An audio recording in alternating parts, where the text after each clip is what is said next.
Okay, so today I've got Austin Farley with me. So, Austin, thanks for taking the time. Yeah, thanks for having me. Happy to be here. No problems. So, like these interviews that we've been doing, we're just going to go straight back to the beginning. So, you are or grew up in Park Ridge, Illinois. Yep, Park Ridge, and then we moved just basically right across town there in Niles when I was about in 8th grade, so Okay. 12 or give or take 12 years old, and then kind of grew up there, and a lot of family around there, so it was fun. Yeah, so Park Ridge is one of the burbs of Chicago, isn't it? So Yeah, like what's the neighborhood? Explain. Northwest side, lovely neighborhood. Just they're your basic suburb, I'd say. Really, just parks. We're all a lot of schools there, so we're all kind of local together, kind of growing up with your friend group, and then obviously you have your kind of hockey friends and then school friends. So it's pretty cool. Yep. And in terms of your kind of hockey upbringing, your family, you're from quite a large family, aren't you? Yeah, actually 5 brothers, 1 sister, who all played hockey growing up, and I am the second youngest, and so my mom was fortunate enough, my parents were able to actually put in synthetic ice. It's just fake ice in the backyard there. So we had that kind of growing up. So there was always, whether it's ball hockey in the street in the front, or you could actually put your skates on and actually go shoot some pucks, or with our big family, we were able to play like a little 3-on-3. So it's we didn't even need to invite friends over. It's kind of your brothers are your friends, and so it's pretty cool. Yeah, being the youngest, you were obviously put in goal, weren't you? For quite a while, yeah. My younger brother didn't love the game. Obviously, probably just being we were at the rink all day, right? Like, it was hard with my parents to kind of drop us off and pick us up from different rinks, right? Everyone's playing, different organizations. So we spent a lot of time at the rink, which I loved, and I think he kind of took a different path and really didn't enjoy it. So yeah, I was definitely the one in the goal a lot, and eventually. I was able to get out and play a little more offense because I didn't really like the goal. So, I mean, as a really young kid, was there any particular aspiration around hockey, or was it just about having fun? No, I was just having fun, honestly. Just playing with my brothers. My brothers played, so I played. They played soccer, a little bit of lacrosse when they went to high school. So just kind of played whatever they played. My parents didn't love the fact that baseball was in the summer, and so they had to spend time there when they would rather spend time at our lake house. So they kind of put a squash to that, so I wasn't able to do that. But yeah, they let us to do anything we wanted, and whatever that was, and we just liked to be outdoors. We didn't really like sitting inside too much, and I think when you have 5 boys in the house, I think you need to get them outside and get rid of their, just let them play. So. Yeah, cool. So let's start at round about AAA. So are you 12-year-old, round about 12 years old? Yeah, so I was fortunate enough, my parents did let me play at a young age. So that's why they always say that I was the best one, because I was, I was put in a situation to exceed at a younger level than they were. So I was squirt major, so that'd probably be around there, maybe even 10, 11. And yeah, that was, we actually had, I'm pretty sure 5 of us at that AAA organization. So hats off to my parents for funding the money and getting us in all those rinks. And, obviously I wouldn't be here if it wasn't for them, because it's, we don't have the luxury over here or even in Minnesota, I'm familiar with that, where they kind of play high school or it's a little different in terms of the funding, and hockey's just gotten so expensive. It's crazy for the youth, and we hope that one day that it won't be that expensive to kind of get more talent in the Chicago area, and because that's the biggest thing, like the funding, and if you want to succeed, you have to play AAA. That's kind of the business side of it, and like you said, the parents do a lot for the kids, and they put a lot of time and make sure they can fund all that stuff. Yeah, so in your AAA time, I think you had 3 teams. You had the Chicago Young Americans, CYA, is that right? Yep, CYA. And then Team Illinois, and then Chicago Mission. I like to play for everywhere, I think, just to kind of get it. Yeah, I think in that age group, you find that guys switch teams, and you want to play with the best, and which is, I don't know if it's good or bad, but like I said, it was good time to it's all local too, so it's not too far. I think CYA was the closest for me, and the reason I did start at CYA was because it was the closest to my house. So and we had all my family members in that organization, so it was definitely much easier, because when you're going away on trips for you play 5 games on a weekend, they're usually in Detroit, so the organizations kind of stick with the same venues and stuff, so it's a little easier. Yeah, you mentioned Detroit there. Interestingly enough, I actually saw CYA under 16s in a weekend tournament in Plymouth. Oh yeah, sure. So they were there along with Team Illinois. So they played Little Caesars, Victory Hundred, CompuWare, Beltire, played them all the time. These big. It's quite a commitment, that level of hockey at that young an age. I mean, you already mentioned about travel and expense, but it's fairly serious stuff. Yes. For sure. I mean, but that's, if you want an opportunity to kind of to go to the next level in college or major, junior, or whatever you want to take, you have to put that commitment in and a young age. I mean, I teach some like youth kids skills and skating and stuff back home in the summers, and you could just see how much effort they have to put into this. It's off the ice, on the ice. It's a lot of work. And when I was growing up, we just played for fun. And now you can see all these personal trainers, and it's gotten a little crazy, I think, for my liking. But yeah, it's a commitment. You get to miss school on Friday, which was pretty nice for us. And then you'd play 5 games in a weekend, and you pack up and go home and hit the books on Monday through Friday. Yep. Those Chicago-based teams, I think, mainly it would be kids from in the state, but you also had some guys from out of state playing in those teams. So again, back to the parents and the commitment of getting their kids to these games and the travel, etc. Yeah, for sure. I mean, we had some Wisconsin kids for sure that come in. That's not too far, but obviously hats off to their parents for getting them there. And then actually we had a kid live with us for the year. Played with him at Team Illinois, Matan Nadler, long time ago. But my mom, I guess, wanted more kids in the house, and it was at the time where my brothers were going to college, so there was an empty bed, and she said, "Yeah, we'll take him." And he was from Iowa, so it's a commitment for sure. And if you want to, like I said, go to that next level, it's something you got to put in and day out. Yep. You mentioned earlier about baseball in the summer and how that was a no-no.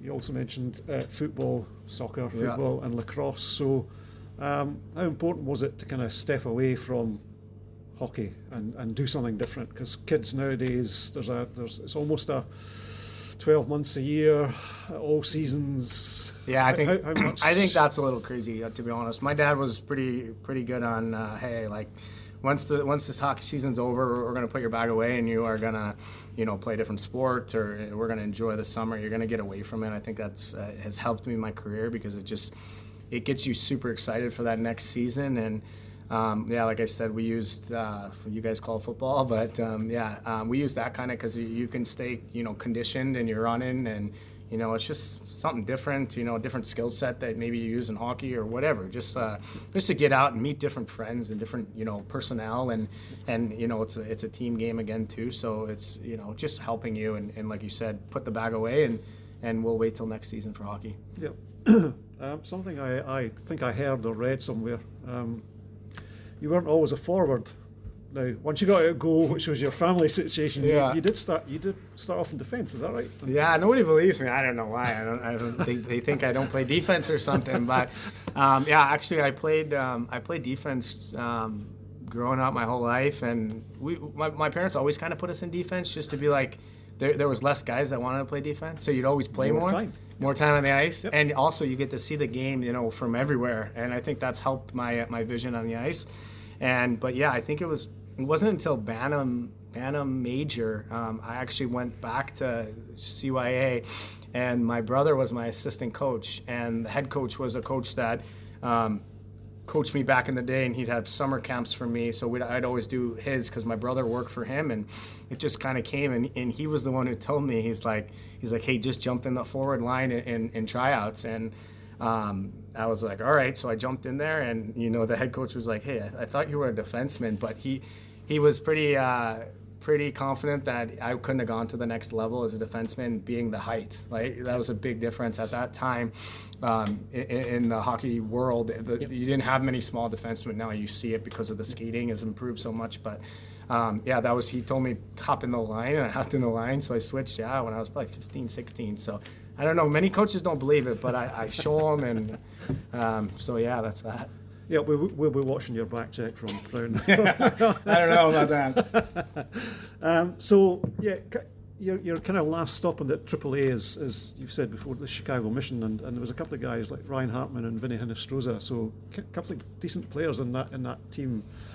Do you remember much about? Yeah, we had pretty much like a super team. I'm pretty sure that team had, I thought I looked it up one time, like 13, 14 USHL and Division I commits. So we were good. I actually played 2 years in midget minor there. You're allowed to do that if your age kind of whatever matches up. So I went back down with those guys because they're a little younger than me, just because my development and skill wasn't there yet, and we thought it would be the best to benefit there. And we had a great team in that organization, and ended up actually losing in the championship, which was pretty wild. But it was kind of weird because the midget major team won, and they weren't supposed to win, and the midget minor team lost. So but they're obviously where they're at now, and we still stay in touch in the summer. I actually skate with Vinny a little bit here and there in the summer, so we're kind of from the same area, which is kind of cool to see that. You have some NHL caliber in that team, which is cool.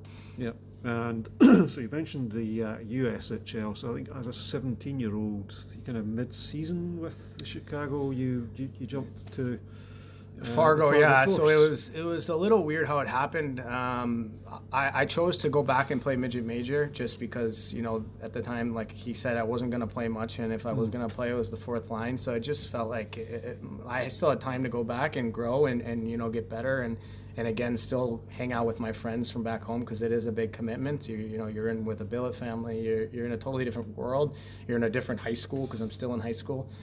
So we felt like let's stay, play midget major, grow and get better. And actually it was just happened right over kind of Christmas time. They just called me and said, hey, we have a lot of injuries, and we don't know if you're going to play or not, but why don't you bring your bag and make the trip up here? If not, you can just, if you don't play, you could see how things work here, and kind of just get a little inside feel for what's going to happen next year. Yep. And I was like, sure. And actually, my brother and his now wife were the ones who took me, because my parents were busy with the kids, and they were like, well, we can't just drop everything. So they actually brought me, and they saw my first game. So my parents actually didn't get to see my first USHL game. Ended up scoring. They liked me, and they said, you know what, maybe we're going to keep you around. And we just had to figure out the way the school lined up, and if I could transfer right to the Fargo South High School in January. And it happened to work out pretty fine, and finished the season there, and then I obviously had a full season the next year. Yep. That first half season with Fargo, do you happen to remember a guy called Ian Young? Ian Young, yes, I do. Yeah, he was D-man, right? Yep. Yeah. So Ian played with the Flyers. In fact, I Ian's actually last read season that. was before he retired was with the Flyers. Yeah. I do remember that name. Yeah, funny guy. So Fargo's up in North Dakota, or sort of east. far up yes, there. Yes. So you said this all happened around about Christmas time. So it can be fairly cold in Illinois in the winter, but North Dakota. This is a different cold and the snow, and you have to be careful driving for sure. And bring your big jacket and gloves and hat, because you don't want to get frostbite there. Yeah. That half season and a full season, so you played alongside Alex Iafallo. Now, earlier this season, you gave us a kind of a player interview, and you mentioned him as the best player you've played with. Is that right? Yeah, I'd consider him for sure. And I know it might be hard to choose. It's hard to choose. Yeah. I think too. He's a really good friend of mine. Yeah. I ended up playing 6 years with him total, because he actually went to the same college, University of Minnesota Duluth too. So maybe I'm a little biased, but just a skill set on him, and you can see that's why he's a everyday NHL player, and to be honest, if you look at his resume, he didn't even sniff the American League, which is not common for especially a not drafted player. He's not drafted, so he just worked and worked and worked, and ended up playing with Brown and Kopitar. So I think that's pretty cool. Yeah, indeed. So that second year with Fargo, you were top scorer in the regular season, and was that your draft eligible year? Yes, that was. Yeah, that was my draft. That was the first draft here. Yeah. So what expectations did you have? Having had a good season with Fargo, USHL does pretty well with, players drafted. Did you have any expectation? Yeah, we thought maybe we'd get drafted. I'd get drafted, my agent and stuff like that. But, probably late if it was anything. And, it is what it is. And you can look back and say why or whatever. But, you just kind of got to keep moving on. And, fortunate enough to play quite a long time and professionally, whether it's overseas, it's pretty cool to say. Yeah. So that, at the end of that year with Fargo, 18-year-old, and okay, the draft's been and gone, so you're back to deciding, what's next. School, I think, was always a big thing. Again, I think I read or heard this, that your parents were really that was my parents for sure. They didn't want to do the major junior route. They said, what, who knows if anything's going to work out in this hockey world, but what you're going to do is you're going to put yourself up and get a degree, and that's what I kind of focused on. And college is, an elite level to do that too, and to get a scholarship as well, and kind of just give thanks to your parents for everything that they put into you. Just kind of like full cycle to give back a little bit too. So that was a major thing for me. Yep. So you were moving into the NCAA, and you landed in Minnesota, Duluth, but you had some other schools you looked at as well, didn't you? Yeah, I just felt Derek Plant was there at the time. He's a longtime NHL player, small guy, skilled guy. They've always seemed to kind of have those smaller players in Jack Connolly, and so it just felt like a perfect fit. The biggest thing that he told me too, because he was going to be the forward coach, kind of like work on skills and stuff. He just said, hey, we don't handcuff the players. We let them play in the offensive zone.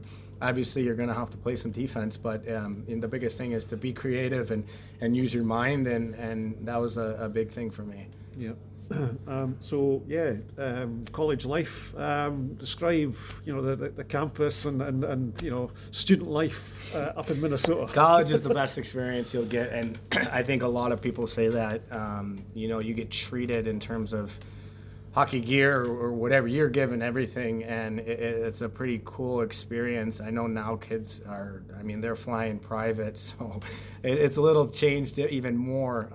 Every day is just an enjoyable day. I was fortunate enough to even meet some non-hockey friends in my major, and it was just cool to kind of see they go to the games and just have that friendship other than hockey, because I think you as a team, you're always with each other, but it's pretty cool to kind of get outside your bubble.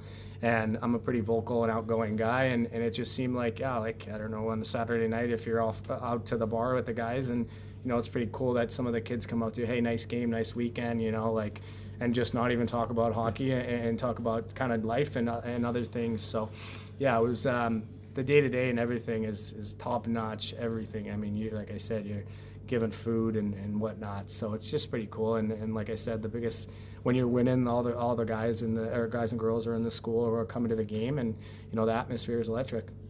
Yeah, I'll throw in another couple of players just now. Names now, Joe Bassaraba. Yeah. And obviously Kyle Osterberg, who was here last season, so they were both there. Yeah, I was here, Joe, what was that, 3 years? I was with both of them for 3 years, so Yep. Good players, and like I said, we kind of, I can never make the golf outing because they always do the golf outing when we leave for overseas. I know here starts a little later, but obviously when Sweden, Slovakia, they start August 1st, so can never make that and kind of just regroup, but you find yourself at weddings and stuff like that. So we were a really close group, and you just stay in contact, and you meet a lot of people over the years, so you try your best in that. But I think the weddings are the biggest thing, kind of to get everyone back together and enjoy a nice cold pop and reminisce on the old times. So the student part of you, at college? What did you study? I was a communication major and a minor in health education and promotion. Just kind of worked out like that. The biggest thing for me was to get that degree. I didn't know too much of what I was really interested in, right? Like you kind of just grow up and you're playing hockey and you don't know what fits you or whatever. And that was something that you can do a lot with. And like I said, the biggest thing is to get that degree and kind of market yourself and meet people outside the world and try to build that build the kind of little bit of web of who you know, and because I think that's the biggest thing in this world is who you know, right? And so I went into that, and like I said, graduated on time. I know a couple of guys who have not, so they're still battling to finish, and I'm just happy to be sitting here with the degree. Yep. You mentioned college, and college games are always a lot of fun. A lot of kind of excitement and passion in the rinks. And Mike Seehey spoke about his time as well, playing college. But there's another university in Minnesota. So the Gophers. Yeah. Big rivalry there. For sure. I think you're both. They were a Big Ten, and you were in another division. But did you play? We played them. We played them every year. Yeah. I think one year we played them like 7 times. So for some reason I was really fortunate to be good against them. And it's funny. Everyone was like, "Yeah, you're supposed to hate the Gophers," and that's Minnesota people talking. I'm from Chicago, right? So it's like, what's that rival for me? But you could see the hate in the other guy's eyes, and you kind of just want to play for them. And like I said, it was just the puck hit me at the right time, and I was fortunate to score a lot of goals against them. So it was pretty cool when your classmates come up and say, "Nice win against the Gophers," right? Yeah. And those, so your final 2 years with Duluth, with the Bulldogs, the postseason, you were eliminated both seasons by Boston teams. Yeah. So the first time was BU, who only had people like Jack Eichel and Evan Rodriguez, and then the following season it was Boston College. So a bit disappointing, but disappointing for sure, because you lose that game. If you win that game, you go to the Frozen Four, which is a super cool experience. I know they did the following year when I graduated. It was actually in Chicago, so it was pretty cool to kind of see that for them. They ended up losing to Denver in the championship, but then after that they rang off 2 championships, which was pretty cool for the organization. Obviously losing both years to a Boston team, and you're not supposed to like Boston teams, and especially being from the Northwest. And they were stacked and they were powerhouses. I think BC had Thatcher Demko in net there, so home goalie, pretty decent caliber in their teams. And Jack Eichel won the Hobey Baker that year, so he was. I guess that's the knock against the college postseason, is it can be very short. There's not big series. It's either small best of 3 or even single elimination games. So if you run up against hot goalies or whatever, you're in trouble. Yep. I've always said hot goalie and a hot power play, and you're in trouble. So, like you said, it's a weird little format, especially playing however many 30-something games, and then it comes down to that. But you got to win, and you got to win that game. That's why those games are so fun to play in, and big time players come up big. Yep. So your college career concludes. You've got your degree. It's time to think about pro. So talk us how that step came about, and because there was a little bit of time in North America. Yeah, it was quick. We had it, my agency at the time, we had it that I was going to go overseas. It's probably the hardest pill to swallow, right? Because it's like, well, you're not going to, my shot at the NHL could be over or whatever, because as a kid, you're always dreaming to make it, and that's what you dream and play for. But he was the year before, actually, going into my senior year of college, if we rewind, I actually went over to Finland. I don't know how many people know that, but I didn't think it was illegal or anything. But I ended up not telling my coach, and I was always coming back for my senior year.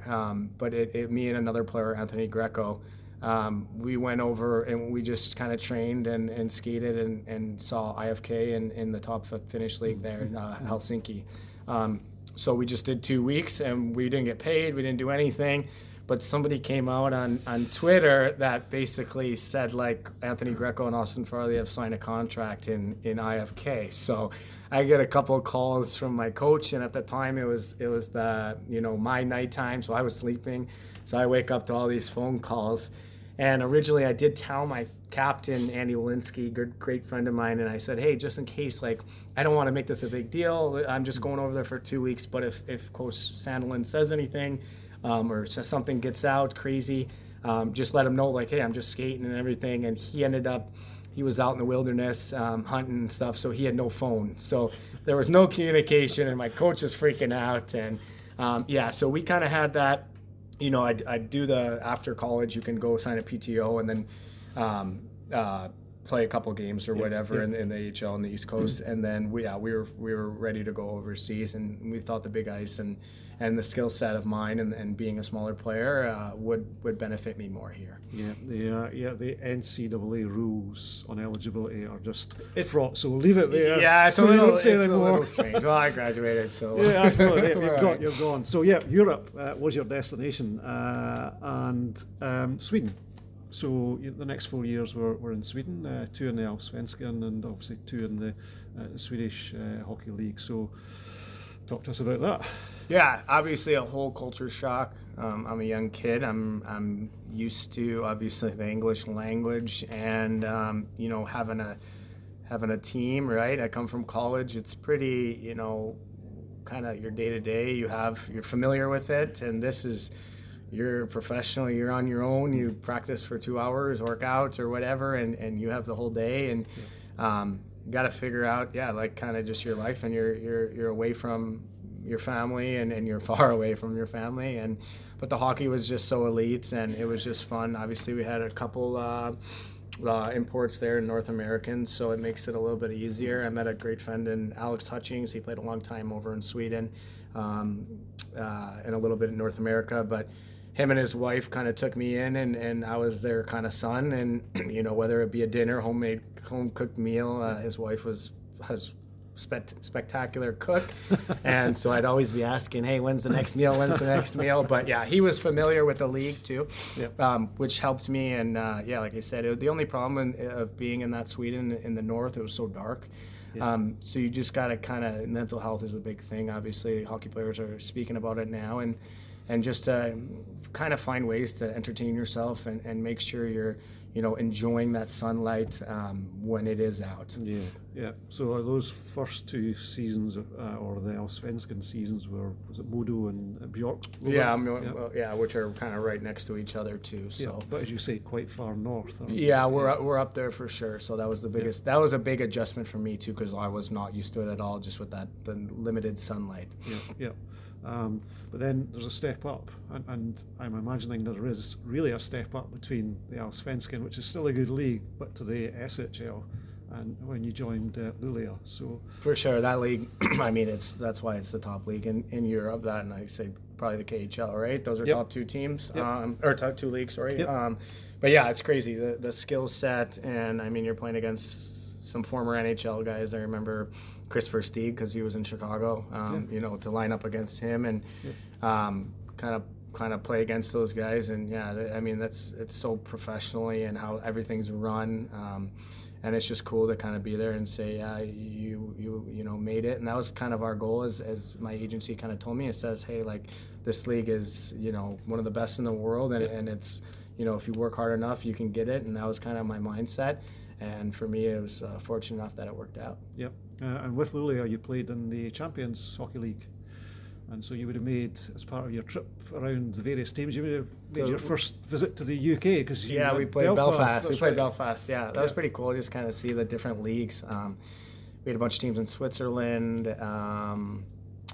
It's been a while, but those teams, and just going to different countries. I know you don't get that much time to see anything, right? Because you fly in the night of, and then the next morning you're out of there. So, but if you can just try to kind of soak in some stuff, but like to see the different, hockey is kind of incredible. Different leagues kind of play different structures, and like you said, you're going up against the best competition, and for me that was just pretty cool. Yeah. I'm guessing, because we spoke about the best player you've played with.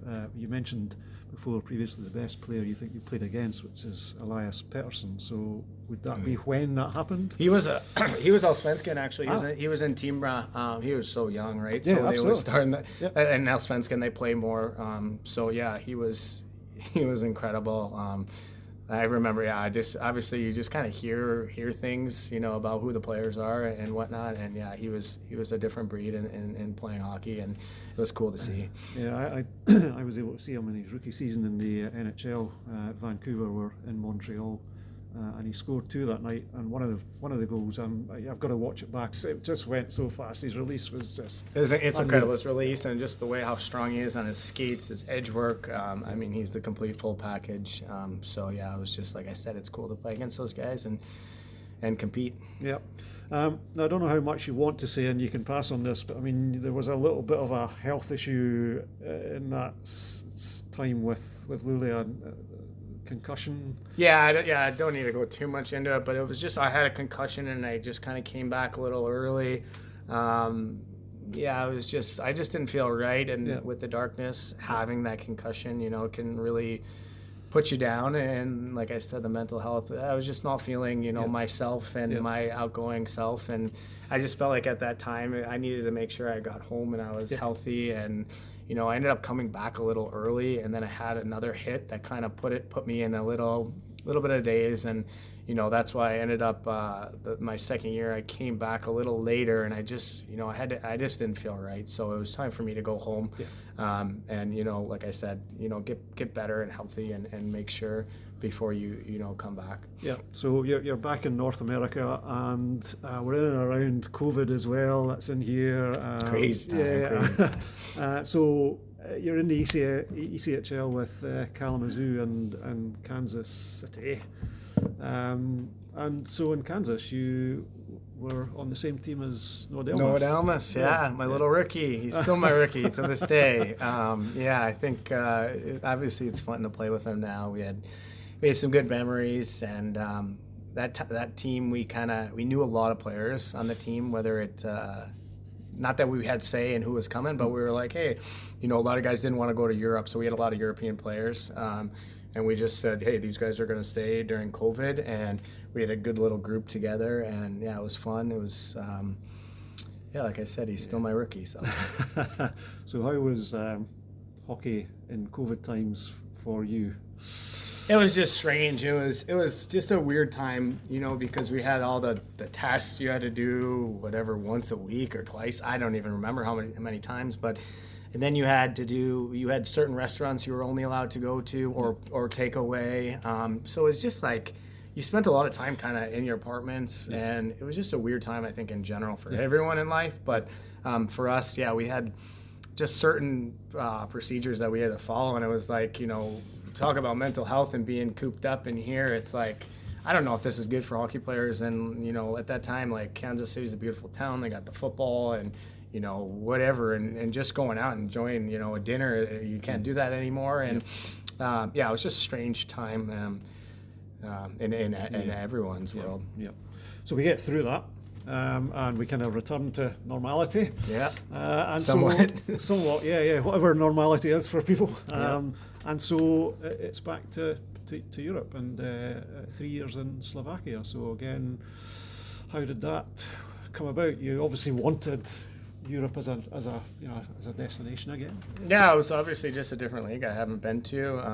It's the top league. It's exciting, and I just felt comfortable. The coach was he was Hungarian actually, so he spoke English, which is different. Some guys go to Slovakia and it's only Slovakian, which can make it very difficult.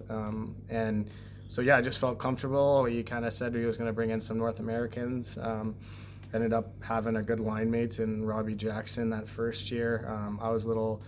I had an injury, so it was a little weird and tore my MCL, so I was out quite a long time. But we ended up saying that we'd stick around and play one more year or whatever, and we signed to play together. And that second year, I think I've really succeeded well. Brought in another good friend of mine, Ben Johnson. He was our center, and like I said, Robbie Jackson, who's a 30-plus goal scorer in Slovakian league, which is hard to do. And we clicked and we gelled, and we read off each other, and we were definitely a top line in that year. Yep. I said 3 years in Slovakia, but it was really 2.5. 10 games. Yeah. So 2 and a bit. Yeah, because in that third year, you left to come to the UK. So this is last season we're talking about now. So you kind of so you dropped into Nottingham, into the Panthers team, and obviously the problems that the Panthers had last season are obviously well documented. That must have been quite tough. Definitely into that group. Definitely strange. It's just crazy how it happened and everything that's going on. And like I said, I feel terrible, obviously, for the family. Obviously, playing with Adam Johnson at Minnesota Duluth, I knew him personally. It was just it was a weird time, definitely. And I don't want to go too much into it. Absolutely. But like I said, I just feel for the family, and obviously losing a friend of mine was tough, and you could see it. And I mean, the guys, it was a hard time for those guys, and the way they could battle out and finish that season, I think just for him, speaks volumes for the character they did have in there, and and then on to Manchester for the remainder of the season. How was your time in Manchester? Yeah, well, if you go back to that Kansas City, Matt Ginn, Noah and I played with Matt Ginn, so we obviously knew each other, and it just wasn't working out. Nottingham, and wasn't playing much, and I felt like I could contribute more, and just happened where he had a spot open. There was a guy who was leaving, and he went back home, so he said, "Yeah, we do have this spot," and easy transition, close, and it was a great time. Really enjoyed my time in Manchester. It was the players and everyone who was there, the organization, they do a good job there. And like I said, to play, it was a little weird at first to play obviously you play with him as a player, and then he's the head coach, so it's a little different. He is authority and everything, but he's still your buddy. And so, he was a great coach. I actually really liked his style of coaching, and everything. You kind of let the players play. Like I said, it's same as college in the offensive zone, and gave us structure when structure needed, and enjoyed my time there. Yeah, cool. I'm going to wrap up with a kind of final question. And so your time in Kansas, you mentioned the Chiefs. So did your love of the Kansas City Chiefs come from your time there, or was this something that was already there? From I think so. Being a Chicago guy, is this really allowed? I don't know if it is, but the Bears are so bad that I think you need to jump ship. I know they just hired a new coach, but Kansas City is just cool. The atmosphere, even everywhere around, like around the stadium or whatever, around restaurants and pubs, like they are full-blown Kansas City Chiefs fans. And so I know Kreger's a Buffalo fan, so we got a big wager coming down here because they're playing in the playoff game this weekend. So let's see what we can do. That's right. You've got the kind of conference final this weekend against the Bills. I asked Olivier on his interview last week, and Olivier had taken to the Detroit Lions, and he basically gave the Lions a kiss of death. Because he took them over Washington. So you're on the line this week. So is it the Chiefs or the Bills? I got the Chiefs. Sure. Yeah, 100%. You got a scoreline in mind? No idea. Could be high. Could be. I bet high. Yeah. You never know. But Patty Mahomes is Patty Mahomes, and I know everyone just says that he gets all the calls from the refs, but he's the GOAT. And let's ride. Yep. Cool. Right. Thank you very much, Austin. Fantastic. Thank you.